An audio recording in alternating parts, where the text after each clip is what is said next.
Welcome to the Starting Strength Podcast. I'm your host, Mark Ripito. We're here with Bo Bryant and Eric Sugars, and we're going to continue the conversation we started last time about exactly how Westminster Strength and Conditioning in Carroll County, Maryland has done such a fabulous job of promoting the concept of strength training throughout a population that still regards jogging as exercise. Welcome back, guys. You've got quite an internship program there at WSC, and you've got kind of a feeder system developed over the past several years that has generated lots and lots of people through your door.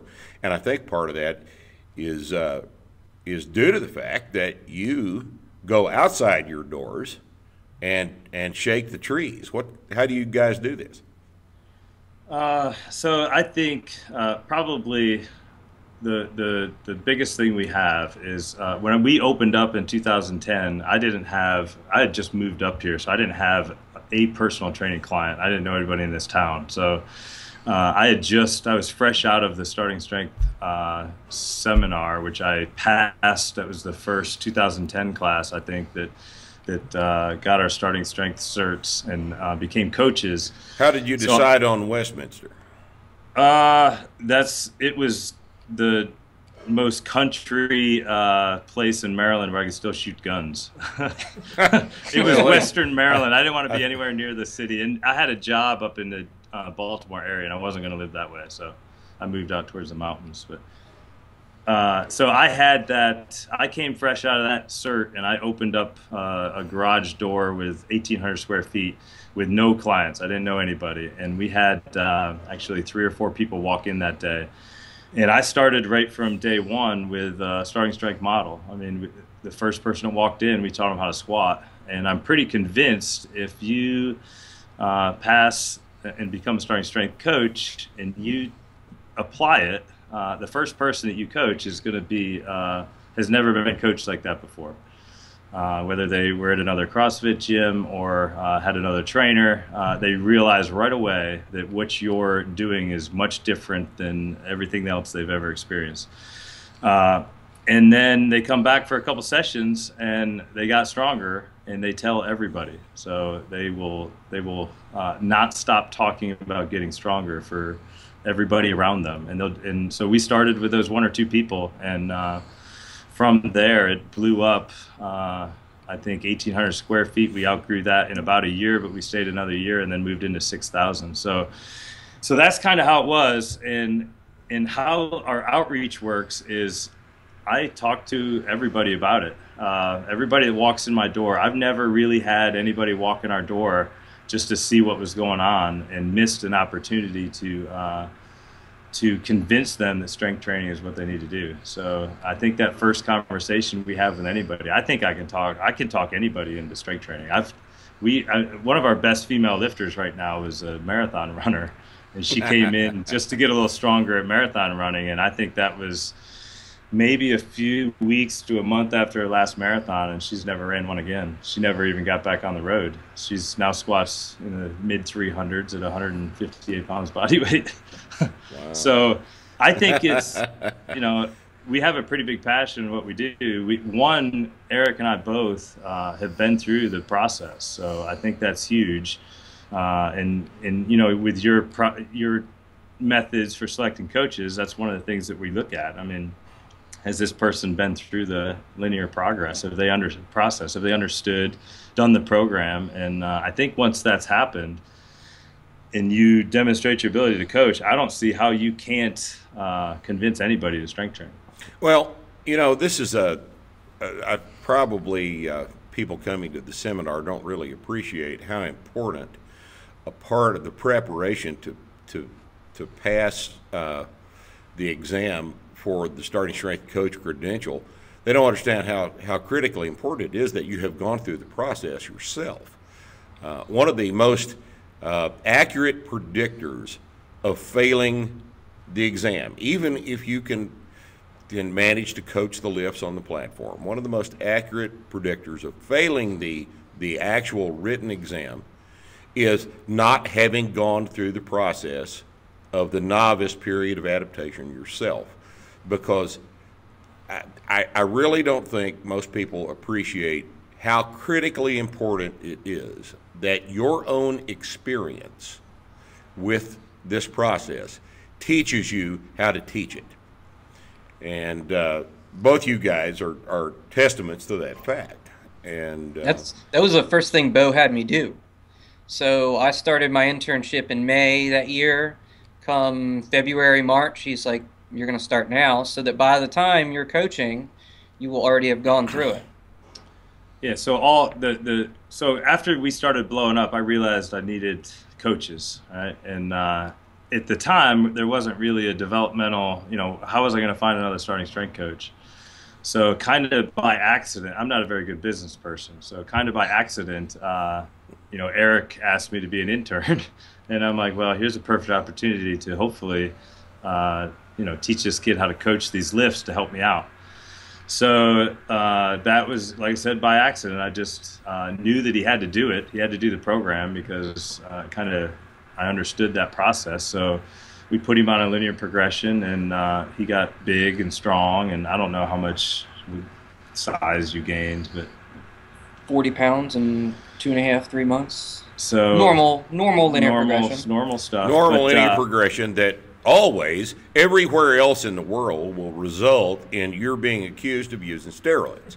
Right. People actually asked me that in school too. So back to the exercise physiology, I showed up one summer, or at the end of the summer, 40 pounds heavier, and that was, nobody knew what had happened. Yeah. Well, that's because they just your exercise physiology people just don't know. Yeah. Isn't that fascinating? It's amazing. So we put him through that. He went through his linear progression, and then he just kind of started shadowing, right? Just hanging out with us and watching us coach. And then when I felt comfortable, we're busy as hell. So I don't know if people know, but at 5 a.m. in the morning on a Monday, you can walk through our gym and have, I don't even know how many squat racks we have, probably I think it's 16 or 18 16, in the back. 18 squat racks just in the back. God, and yeah. You can have they'll all be full, and they'll have some 2 to 3 people on some of them squatting all together. So when I get a new person that walks in, I'm coaching everybody. So we coach the entire time. So we're walking the gym coaching everybody, and I get a new person. It's hard for me to sit down and spend an hour when I got 40 other people squatting. So when I felt comfortable and a new person walked in, I just handed them over and I said, "Hey, teach them how to squat." And I just kept an eye on it and helped him out. And if he ran into trouble with you get somebody that just motor morons, they're not moving well, I would help him out. And he just started learning the process, started coaching people, more and more people. And I don't know how long he did that before the cert. 9 months, 10 months. Yeah, so about 9 months. About a year, maybe. Maybe a year. And then he went to the cert and passed with flying colors. And so that kind of was an eye-opener to me. I'm like, well, that's how we get a coach, so let's do that again. And I think because of his program that I kind of got put on a list at the advisor level at the college. So when they now have a bunch of kids that need internships, my name is one of them on the list, and they just give the list of kids and they call. So kids call, I bring them in, I interview them, and if I think that they would work just by talking to them, we bring them in, we start the whole process over again. And I think the last seminar you came to, we sent 3 and 2 passed. So I think that's pretty good numbers. I don't know what you're passing at seminars now, but I know it's a lot less numbers than that percentage-wise. Well, our pass rate is when people come to a seminar, and of the people that attend a seminar, of 25 people at any given seminar, we've tightened up our process for signing up for coaching evaluation. So we might have 5 or 6 sign up to be evaluated as coaches. Of those 5 or 6, maybe 3 will pass. And then of those 3 that passed, probably 2 will write an exam that is of sufficient quality to get them through the process. Now, there are exceptions to that. Now, we were out in Los Angeles in January, and that was a very good group, and we had I think we had 6 people go through that process in Los Angeles, and 4 of them went through the process successfully and became coaches. So that's kind of a high watermark. But I think if you looked at that, you may see of those 6 who were hanging out with starting strength coaches before they got there. Right. Right. Who were kind of already learning the process before they got there. Yeah, what we're seeing right now is nobody walks in off the street without having had any previous exposure to this stuff, with some guidance from starting strength coaches or whatever their preparation. Nobody just walks in off the street and passes this. Right. We specifically exclude that type of a lack of experience. We've fixed the process up so that if you are not experienced, you will not pass this process. So, in keeping with that, when you interview an intern candidate coming in from the ex-phys department, what do you look for? What gets them canceled? What gets them invited in? If I think I can put them in front of one of my paying members, and they can hold conversations and have a good personality, I can train them. Mm-hmm. But I can't teach somebody to have personality. So if I wouldn't want them, that's my money, that's my livelihood. Yeah. If they're have a bad personality and come across as a dick, I'm not doing it. Right. I can't change that. So, as long as they have a decent personality, like I said, their school hasn't prepped them for it. So there's a good chance that it's assumed they don't know what they're doing. They're going to pass. Yeah. Right, it's assumed they don't know what they're doing. Yeah, I'm not going to ask them what they do and don't know. They don't really know anything. And what they do know, I could care less. Right. That has to all be retaught anyway. And in fact, at the first hour of the seminar, when we talk about coaching, as on Friday night at 5:15, we start talking about coaching. And one of the first things we'll go ahead and get out on the table, this is not everybody can coach. Not everybody is a sufficiently talented communicator to be able to actually do this job. And some people are great academically, some people are excellent at solving calculus problems, but not everybody, just because you're intelligent, doesn't necessarily mean that you can communicate at the level necessary to get people to move the way you want them to move. And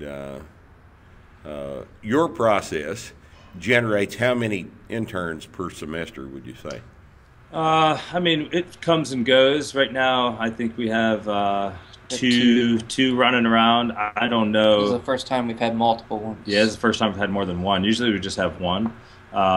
And I'm not sure which one of these guys, if they're interested in becoming starting strength coaches or not. I know that they're going to learn the process, so even if they don't and they run out of here, they're going to understand the importance of strength. So I can guarantee if they work in a ex-phys environment, if they're a strength coach, once they have a handle and can actually program for themselves and they're not just running a football coach's program, that they're going to squat, press, and deadlift and get people stronger. So. Right. And that's terribly important, because at least that part of their education has been handed to them, in spite of the fact that their formal program doesn't include it. Right. Oh God! So what are you doing in terms of outreach there in the community? So how do we get out of there? Yeah. So like I said, everybody that walks in the door gets put on the program in some form or another.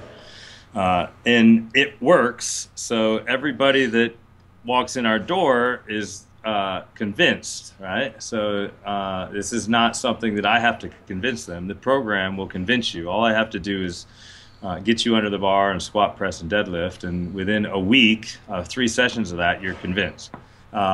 So who walks in my door has been critical. I mean, we trained the Baltimore SWAT team.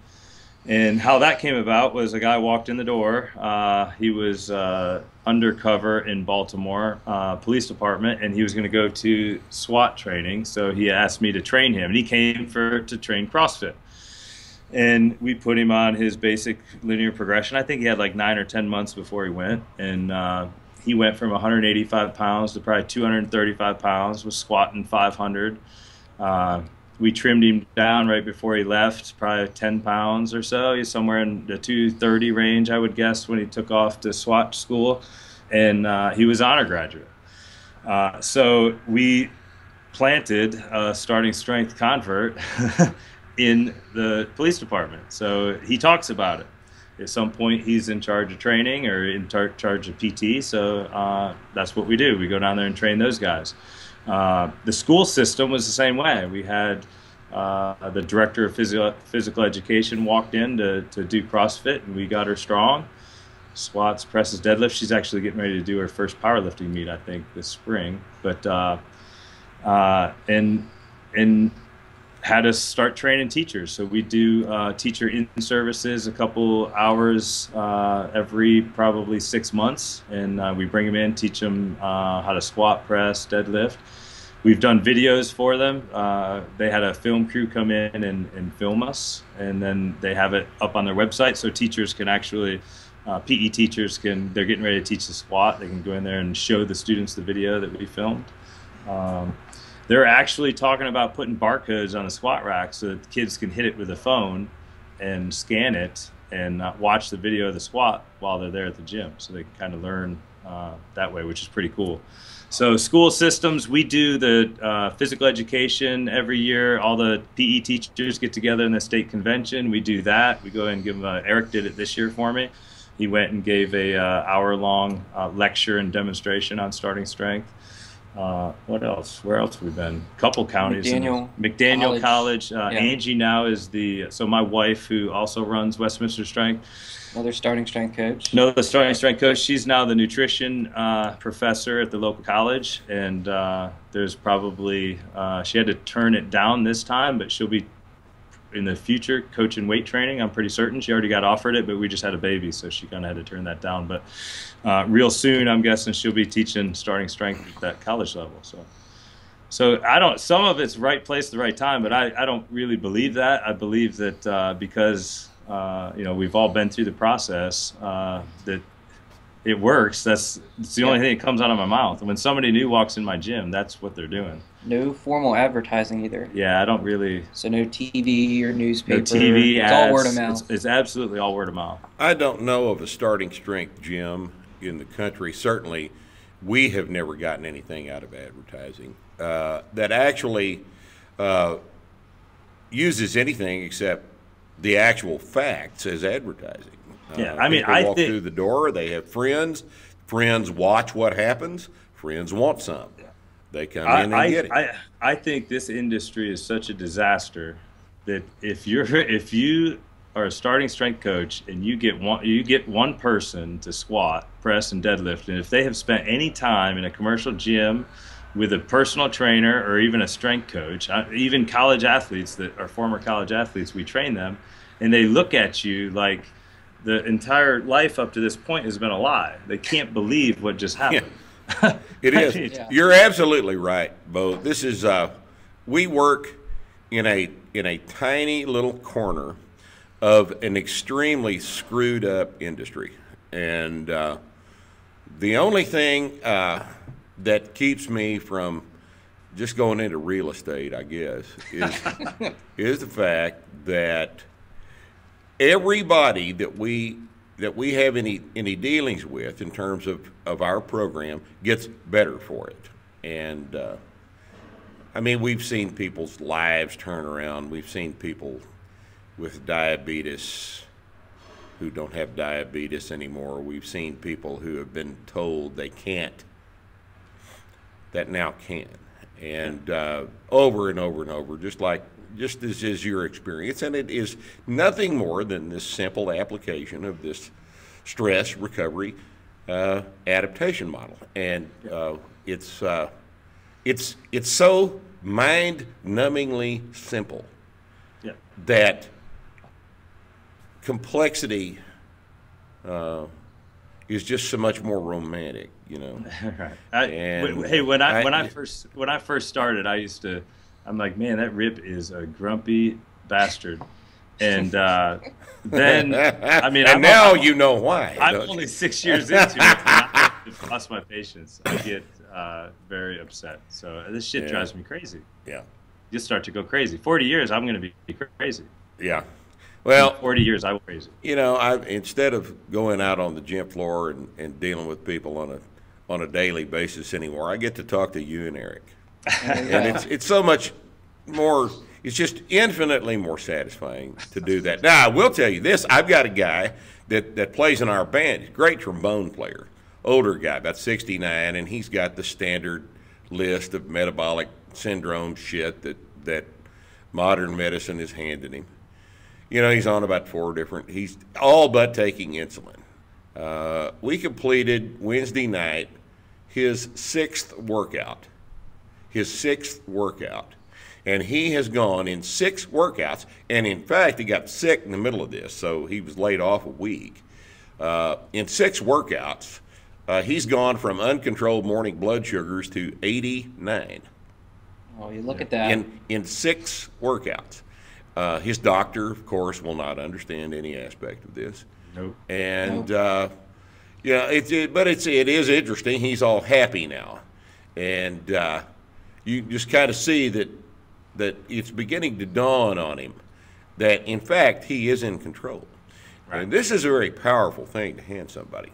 And you guys are just doing a great job of this. And I would encourage anyone watching this podcast who is on the fence about applying the starting strength model in a business environment to get a hold of Bo. I bet the man will talk to you on the phone. He hasn't got a lot of time. As you can see, he's rather busy.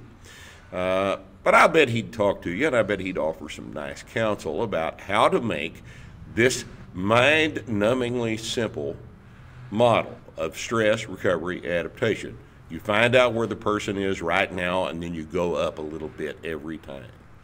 Exercise variation is not the variable. Loading is the variable. It always works. It has no choice but to work. It works every single time it is applied. It is the only method that does work. Every single time, without exception, every single time it's applied. All of his members know this. The members of the community there in Western Maryland all know it, and hopefully you know it too. Thanks to Bo and Eric for being on the podcast. Thanks for watching us today. We'll see you next time.